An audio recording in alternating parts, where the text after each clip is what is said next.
Bonjour à toutes et à tous, bienvenue dans cette vidéo dans laquelle je vais vous parler de la mission de vie.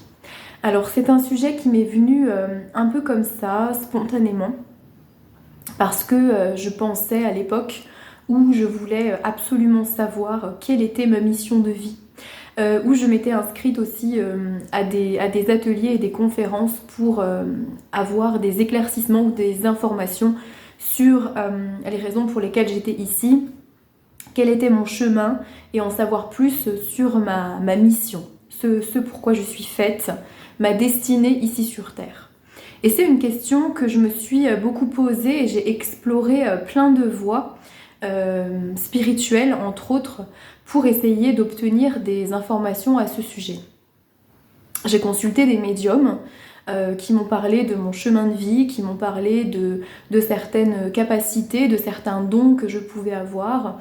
J'ai consulté des énergéticiens aussi qui m'ont révélé des messages de mes guides ou de certains êtres de l'invisible qui avaient à me parler pour me dire d'avancer sur tel chemin, de suivre telle voie et de m'engager dans tel destin parce que ainsi va la vie et de toute façon j'étais faite pour ça.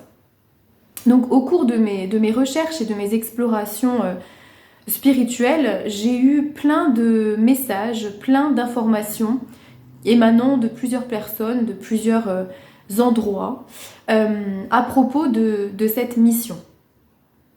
Et ce dont je me suis rendu compte, c'est que cette question m'obsédait littéralement. Je passais le plus clair de mon temps dans une période de ma vie où je ne savais plus trop quoi faire, où j'étais en reconversion professionnelle, où du coup la question de la voie se posait vraiment, avec une certaine impatience et une certaine urgence aussi à savoir ce que je devais faire. Tous les jours, je me répétais inlassablement la même question, qu'est-ce que je suis censée faire, qu'est-ce que je dois faire, quelle est ma mission ici, et j'étais persuadée que si je connaissais l'intitulé de cette mission, si j'en avais ne serait-ce qu'un aperçu ou si on pouvait quelque part me dire ce qu'elle était, tout irait mieux, je pourrais mettre les choses en place dans ma vie, je pourrais avancer, je pourrais prendre des décisions, je pourrais me réaliser, m'accomplir, et que connaître cette mission, et c'était comme la perspective et la promesse d'un accomplissement ici. Mais le truc, c'est que j'avais beau avoir certaines informations, j'avais beau avoir certains indices sur cette potentielle mission, je n'arrivais quand même pas à passer à l'action. C'est-à-dire que je n'arrivais pas à mettre les choses en place dans ma vie pour aller dans le sens de cette mission qu'on m'avait apparemment conférée. Alors j'ai commencé à me poser des questions et à me dire, mais si ta mission c'était pas ça, si tout ce qu'on t'avait dit, tous les messages que tu avais reçus, ce qu'on avait pu te révéler en termes de chemin de vie, tout ça, c'était peut-être pas ça. Pourquoi est-ce que tu t'accroches tant à cette idée-là? Parce que ça se trouve, ce n'est pas ça. Et j'ai commencé un petit peu au fur et à mesure à remettre en question cette idée de mission, cette idée de vérité, de révélation sur mon chemin de vie, pour me poser en fait à moi-même toute seule, sans autre forme de conscience, qu'est-ce que moi j'aime faire? Qu'est-ce que moi j'aime dans la vie? Qu'est-ce qui me tient véritablement à cœur? Et plutôt que de chercher à l'extérieur les informations qui pourraient me permettre de découvrir quelle était cette mission, qui peut-être n'existe même pas en tant que telle, eh bien je me suis demandé à moi-même. Et j'ai commencé à réfléchir et à partir de moi-même. Et là en fait je me sentais mieux, d'un coup. Parce que j'étais plus dans l'idée de moi-même à travers ces différentes informations et ces différentes révélations à mon sujet que j'avais pu recevoir, parce que on a beau vous dire tu es ça, tu as toujours été ça, et dans tes vies antérieures tu as été ça, et dans cette vie tu seras ça, et c'est ton chemin, et tu dois faire ça. On peut vous le dire et vous le répéter, si vous ne vous identifiez pas à ça, si vous ne vous reconnaissez pas dans ça, vous ne pouvez rien y faire, ça ne matchera pas. Et en fait, je suis revenue à cet essentiel-là, à ce basique-là. L'idée d'avoir une mission, c'est quelque chose qui peut rassurer. Parce que quand on nous parle de mission de vie ou de mission d'âme, tout de suite, on se sent utile, on se sent sacré et on se sent important. Souvent, quand on nous parle de la mission de vie, on nous présente ça comme quelque chose de très important pour l'humanité. On nous présente ça comme si nous étions un être spécifique, un être particulier qui est venu ici pour accomplir quelque chose de particulier. Donc on a à la fois notre ego quelque part qui est galvanisé, qui se sent vraiment valorisé. Et puis d'un autre côté, on a aussi le poids d'une très grande responsabilité. Et moi, c'est ce que j'ai ressenti dans cette obsession de la mission, c'est-à-dire que je me suis dit, si je passe à côté de ma mission, je vais rater ma vie. Et cette mission, elle est tellement importante parce que tous les gens que je rencontrais, et même moi-même, j'étais convaincue que c'était très important et que si je passais à côté, j'aurais raté en fait ce qu'on appelle la vie ou l'incarnation. Donc j'avais très peur de ça, en fait, de passer à côté de mon objectif ici. Et donc il y avait cette énorme responsabilité sur les épaules de trouver cette mission, de l'accomplir et de la réussir. Donc j'ai cru, avec tout ce qu'on m'a dit, avec tout ce que j'ai moi-même recherché, tout ce que j'ai pu capter comme information, que ma mission c'était, donc ça on me l'a dit plein de fois, d'aider les gens, que ma mission c'était de transmettre des messages, que ma mission c'était de transmettre des enseignements et que je devais évoluer dans le domaine spirituel. Voilà. Ça, c'est les informations que j'ai pu recevoir de part et d'autre. Donc moi, je me suis construite une idée de cette mission à travers toutes ces informations qui allaient dans le sens, en fait, de la thérapie, de l'aide, des consultations médiumniques, de mettre ma médiumnité au service des personnes qui venaient me voir. Mais ce qui était dingue, c'est que c'était censé être ma mission, mais sauf que je ne me sentais pas à l'aise là-dedans. Et qu'il y avait énormément de choses en moi qui coinçaient ou qui bloquaient. C'était compliqué, c'était parfois difficile, il y avait des parts de moi qui n'étaient pas en accord avec ce qui se jouait là, dans cette mission, dans cette manière, on va dire, d'incarner la mission.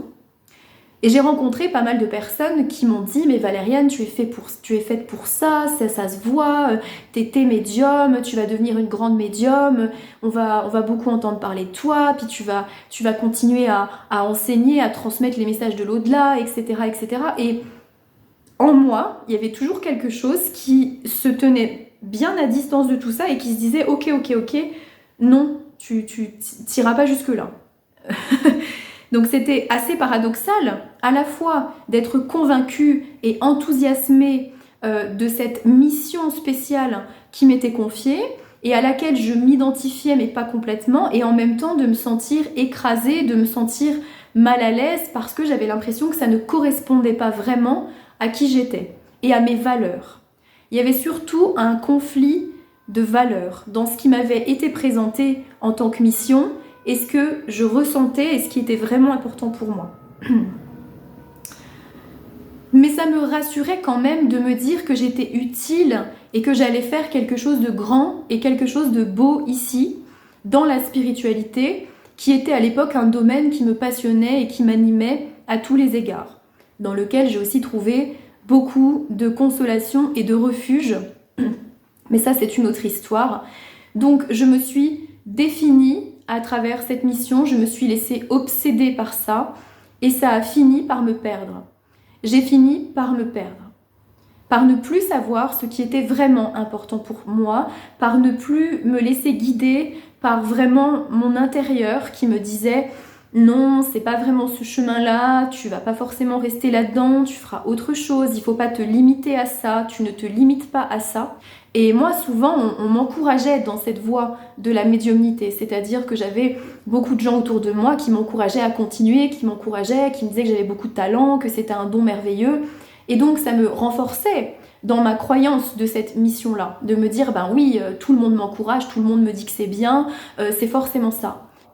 Il y avait une différence entre tout le monde me dit que et moi, qu'est-ce que je dis? Parce que moi, ce que je disais ici, c'était bah non, il y a quelque chose qui cloche.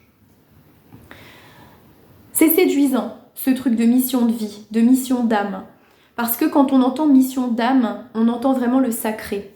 Et très souvent, la manière dont ça nous est présenté dans les vidéos, dans la littérature spirituelle, dans les formations, dans les ateliers qui vous promettent justement de découvrir votre mission et ce pourquoi vous êtes vraiment fait en lien avec votre vraie nature divine, etc., etc., il y a cette promesse d'accomplissement, cette promesse de réussite, cette promesse de vie meilleure. On vous dit, si vous êtes vraiment dans votre mission de vie, c'est que vous êtes au bon endroit et donc toutes les portes vont s'ouvrir, tout sera merveilleux, tout va couler de source et vous aurez une énergie illimitée parce que vous serez enfin là où vous devez être et vous ferez enfin ce pourquoi vous êtes là. Alors, pour vous permettre d'accéder à ce qu'on appelle cette mission de vie, cette mission d'âme, ce devoir sacré que vous avez ici sur Terre, on va vous proposer justement des formations, des ateliers, des conférences, des séances aussi, de thérapie ou d'accompagnement, de coaching, qui, par le biais de certaines suggestions, de certaines méditations, de certaines personnes qui sont médiums, qui reçoivent des informations, qui vont vous permettre d'accéder à ce qu'est votre mission, à l'essence de cette mission.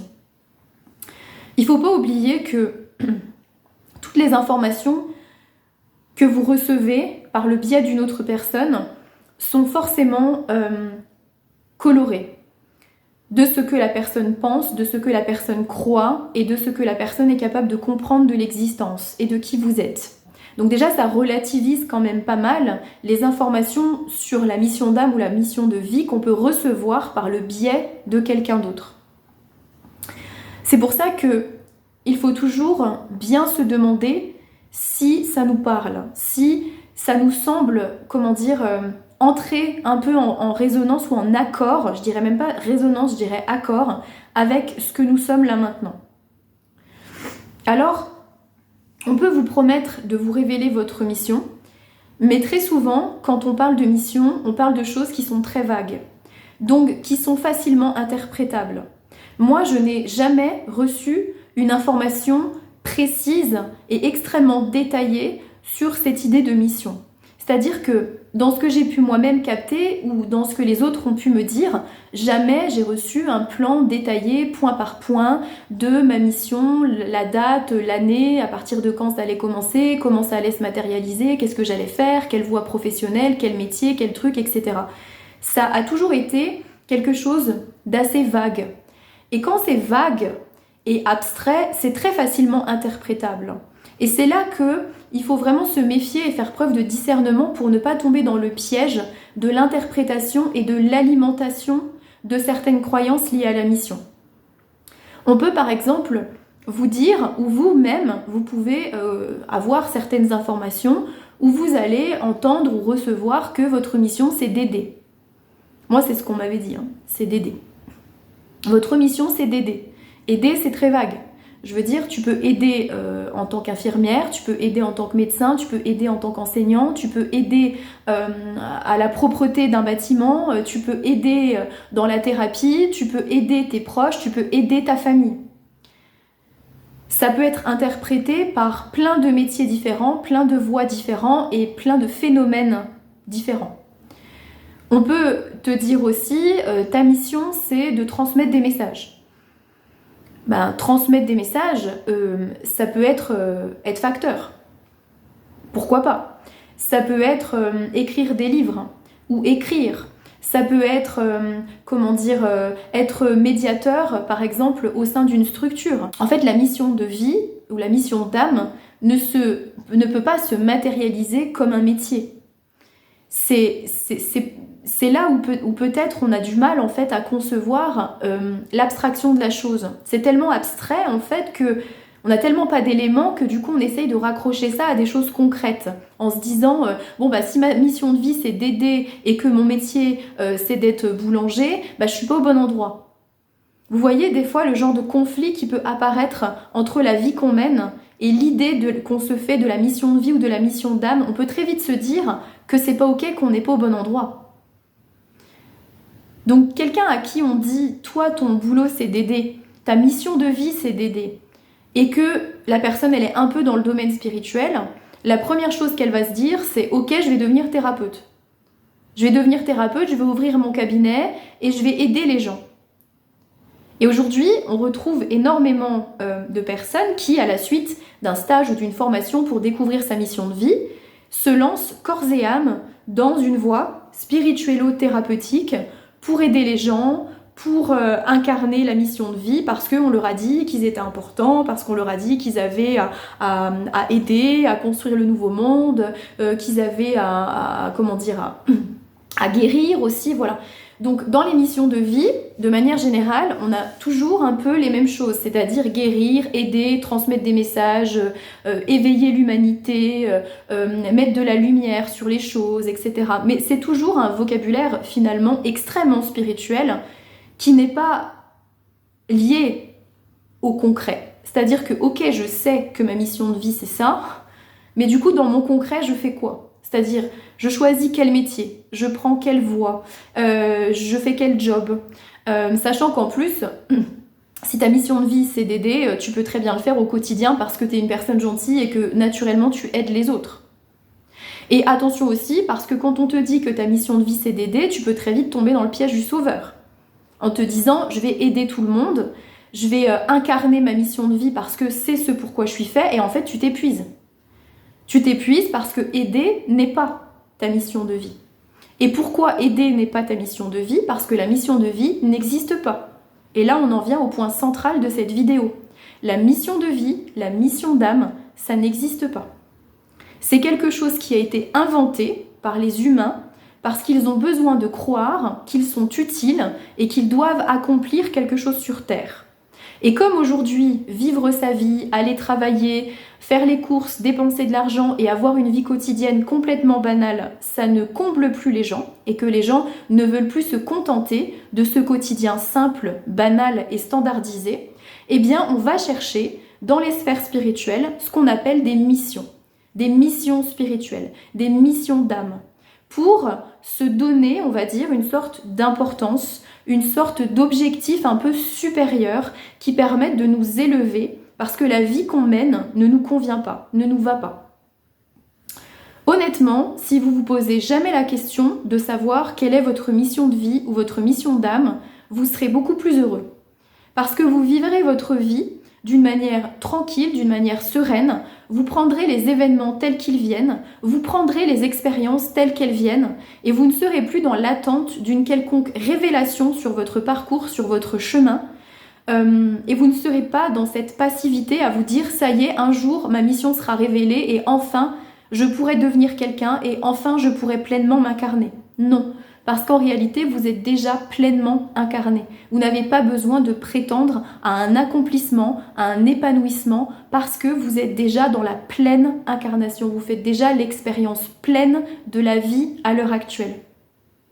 Mais vous promettre ou vous imaginer, moi j'y ai cru aussi, que vous avez une mission ou quelque chose de particulier à faire ici, eh ben, ça peut faire du bien parce que ça peut vous apporter cette considération pour vous-même que vous n'aviez pas. Ça peut vous valoriser, ça peut vous mettre sur un piédestal, vous donner cette sensation d'être véritablement important. Mais ça peut aussi vous rendre profondément malheureux de ne pas réussir à accomplir cette mission, de vous sentir coupable, d'avoir peur de rater ou de ne pas être au bon endroit. Et si je vous dis ça aujourd'hui, c'est parce que moi je l'ai ressenti, je l'ai expérimenté, je l'ai vécu, et ça m'a rendue profondément malheureuse. Donc pour moi aujourd'hui, le concept de mission de vie, de mission d'âme, c'est quelque chose qui n'existe pas. En revanche, il y a à l'intérieur de vous une nature d'être, une sorte de programme intérieur, une coloration spécifique qui fait que vous allez naturellement vous diriger vers des voies qui sont faites pour vous. Mais on ne peut pas vraiment savoir ce que c'est à l'avance, on ne peut pas vraiment les anticiper, on ne peut pas non plus vraiment les planifier puisque c'est quelque chose qui est à vivre. Donc souvent, cette coloration, cette nature, c'est ce qu'on va retrouver dans vos passions, dans ce que vous aimez. C'est pour ça que je vous ai parlé tout à l'heure de l'importance de revenir à soi et de se dire qu'est-ce que j'aime, qu'est-ce qui me tient à cœur. En fait, vous allez retrouver votre programme dans ce que vous êtes. En fait, dans ce que vous ressentez, dans ce que vous aimez, dans ce qui vous tient à cœur. Et c'est avec ce programme-là, avec cette nature-là et ces couleurs-là qui sont les vôtres que vous allez dessiner votre vie, que vous allez choisir des voies professionnelles, des métiers qui sont en accord avec cette coloration-là. Et il y a des vocations aussi. On ne peut pas parler de mission, mais on peut parler de vocation. Il y a des vocations. Il y a des gens qui sont spécifiquement faits pour telle ou telle chose. Et ça, peut-être que vous l'êtes aussi. Parce que peut-être que depuis que vous êtes enfant, vous vous passionnez pour quelque chose, vous vous sentez particulièrement bien quand vous faites un truc spécifique ou quand vous êtes à un endroit particulier, dans une configuration particulière, vous vous sentez bien. Vous vous dites, ben là, je suis vraiment à ma place, je me sens vraiment bien, c'est fluide, ça me plaît. Et ben, plutôt que de parler de mission de vie ou de mission d'âme et de partir dans des exagérations spirituelles qui nous mènent finalement souvent à nous perdre, revenez à ça. Revenez à ce que vous aimez, revenez à ce que vous ressentez comme bon pour vous, ce qui vous anime, pas ce que votre ego construit. Parce que très souvent, on a une image de ce à quoi on veut ressembler, de ce qu'on veut atteindre aussi à travers la mission de vie. Et le problème de cette question de mission d'âme ou de mission de vie, c'est que ça vient trop caresser l'ego. Ça vient trop encourager l'ego à partir dans un délire, dans une construction complètement illusoire de qui vous êtes. C'est pour ça qu'on peut partir très loin dans ces missions de vie. Et par exemple, pour vous donner un exemple concret, dans une consultation que j'ai faite il y a très longtemps, il y a une dame qui est venue me voir et qui m'a dit « J'ai fait un stage, un atelier d'une journée sur la question de la médiumnité et de la mission de vie, mission d'âme. » Et en fait, la médium qui était là au stage et qui animait le stage a dit à cette dame « Vous êtes médium, vous êtes canal et votre mission, c'est de transmettre des messages et en gros d'aider les gens. » Voilà, elle lui a dit ça. Votre âme aspire à ça. Donc la dame, se sentant valorisée et se sentant mise en avant à travers ses capacités médiumniques, à travers le fait qu'elle était un peu spéciale, etc., elle s'est tout de suite dit que oui. Elle s'est même pas posé la question de savoir si c'était vrai ou si ça lui semblait réalisable ou même si elle en avait l'envie. Elle s'est dit « Ah oui, je suis spéciale, c'est ce qu'il me fallait, donc je saute sur l'occasion. » Et ce qui était très curieux, c'est que pendant l'entretien, elle me disait qu'elle avait décidé de mettre à profit ses capacités médiumniques. Donc elle n'avait jamais vraiment canalisé, elle n'avait jamais vraiment fait de consultation, tout ça, mais elle allait s'y mettre, elle allait se lancer, elle allait ouvrir son cabinet, devenir médium, thérapeute, faire des formations et s'engager pleinement dans ce domaine parce que c'était sa mission de vie et elle en était convaincue. Et elle voulait, de ma part, des conseils pour savoir comment mettre en place, comment commencer tout ça, comment canaliser, comment transmettre des messages, etc. etc. Et j'étais dans une posture assez inconfortable parce que je l'écoutais parler et je sentais qu'elle était convaincue et que c'était important pour elle qu'on vienne la confirmer et la valider dans ce qui lui avait été dit. Et en même temps, je sentais que c'était pas du tout ok et qu'elle en était pas du tout là. Et qu'on ne parlait pas de capacité médiumnique. Moi, ce que je voyais ou ce que je percevais en cette dame, de mon humble regard, c'est que c'était une dame qui était en recherche au niveau professionnel, qui en avait ras-le-bol de son travail. Et moi, ce que je voyais, c'est qu'elle avait des capacités, on va dire, à nettoyer. Voilà, c'est ce que moi j'avais perçu, qu'elle avait des capacités à nettoyer. Et ça tombait bien parce qu'elle était femme de ménage. Et du coup, moi, je me suis dit, elle nettoie les endroits, mais elle ne fait pas que nettoyer physiquement les endroits, elle débarrasse aussi de certaines choses. Donc pour moi, elle était à sa place. Même si le métier était compliqué, même si les conditions étaient compliquées et qu'elle était fatiguée, elle avait surtout besoin de beaucoup de repos, cette dame. Mais on n'était pas du tout à l'endroit de la mission des thérapeutes, d'accompagner des gens, etc. Et je voyais bien qu'elle n'en avait pas la capacité aussi dans l'énergie, dans le mental, parce qu'elle était très très loin de ça, quoi. Elle avait surtout besoin de beaucoup se reposer. Donc c'est pour vous dire à quel point, quand quelqu'un nous dit quelque chose, peut-être que notre ego attend depuis longtemps, qu'on se sent valorisé, on part tout de suite dans le truc en se disant « oui, c'est ça ». Parce qu'aujourd'hui, il y a quand même une certaine mode, on va pas se le cacher, une certaine grosse tendance à vouloir devenir thérapeute, énergéticien, à vouloir devenir médium, à vouloir accompagner des gens, à partir dans les cabinets d'holistique, etc. Donc, quelqu'un qui s'intéresse un peu à tout ça et qui trouve ça fascinant, parce qu'il y a beaucoup d'admiration aussi pour les gens qui font ça, pour les médiums, pour les gens qui canalisent, pour les gens qui sont guérisseurs. Il y a beaucoup d'admiration, peut-être même un peu trop parfois. Donc elle, que la médium vienne vers elle et lui dise « Mais madame, vous avez des dons, vous avez des capacités, faut en faire quelque chose », ça a activé quelque chose en elle de l'ordre de « Mais oui !» Mais merci de me voir, merci de me valoriser. Donc oui, bien évidemment, c'était quelque chose limite qu'elle voulait, qu'elle attendait que ça arrive. Mais pour autant, ça n'avait rien à voir avec ce qu'elle était.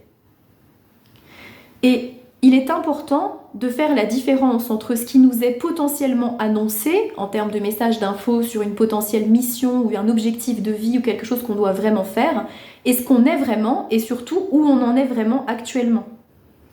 Parce que si ta mission ici c'est d'aider, tu peux vite te fatiguer, hein. Tu peux vite t'épuiser, hein. Parce que être le sauveur et vouloir aider tout le monde, ça t'atteint vite tes limites en fait par rapport à ça. Et aujourd'hui, ces concepts-là de mission d'âme, de mission de vie, c'est des trucs qui sont tellement standardisés, c'est des trucs qui sont tellement, expliqué mais à la va-vite, très vulgarisé, qu'on n'en comprend pas les enjeux véritablement. Et puis c'est quelque chose qui est profondément et certainement vendeur. Voilà. Ça, c'est vendeur. Voilà. Quand tu proposes à quelqu'un d'avoir des informations sur des questions ésotériques ou métaphysiques ou existentielles, tu peux te faire énormément d'argent. Ça, c'est une réalité. Voilà. Donc forcément, ça attire le monde. Cette question de la mission de vie, moi, elle m'a obsédée pendant longtemps et je pense que je n'ai jamais été plus en paix et plus heureuse dans ma vie que quand j'ai lâché ce truc. Et quand je me suis dit, mission, pas mission, toi, t'aimes bien faire ça, t'aimes bien faire ça, t'aimes bien faire ça, tu vas dans ce que tu aimes. En fait, c'est ce que tu aimes qui est important, c'est ce qui te tient à cœur. Que ça soit une mission ou pas, en fait, on s'en fiche, c'est pas tellement important. Parce que je sais maintenant qu'on ne peut pas rater sa vie. Et que du coup, on ne peut pas rater sa mission non plus. Merci de m'avoir écouté, à bientôt et j'espère vous retrouver très vite dans une prochaine vidéo.